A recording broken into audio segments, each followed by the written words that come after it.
அண்ணாமலையில் நடிச்சிருக்கிறதுக்கு என்ன செஞ்சுட்டேன், இதே மாதிரி தான் ஏதோ ஒன்று சொல்லி நான் ட்ரெஸ்ஸு மாற்றுறதுக்காக அதில் சொன்னேன். அண்ணாமலையில் இவங்க கொடுத்துருக்குற காஸ்டியூம் எனக்கு சூட் தைச்சாங்க. அதாவது கவிதாலயத்தில் இன்னொரு ஆளுக்கு இவ்வளோ செலவு பண்ணி பண்ணியிருக்காங்கன்னா அது first last picture is Annamalai.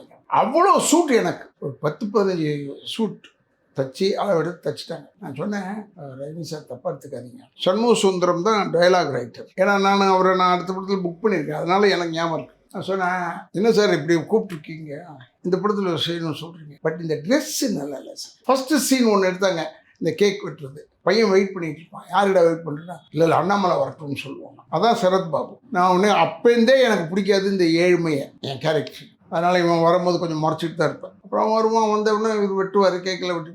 இதே இது ஷூட் போட்டு தான் நடிச்சதில்ல. நீங்கள் இப்போ கூட போய் பாருங்கள், அண்ணாமலை அதை ஒரு சீன் மட்டும்தான் ஷூட்டே போட்டுருப்பேன். நான் சொன்னேன், இல்லை சார் ஷூட் தேவையில்லை, நாங்கள் ஒரு டிசைன் பண்ணுறோம் சார் சொல்லிவிட்டு, ஆஃப் ஷர்ட், இந்த கண்ணாடி வர்றது அண்ணாமலையில், அந்த அதாவது அது வந்து ஒரு ரொம்ப வயசானவன் இல்லை, ஒரு ஸ்டேஜ்.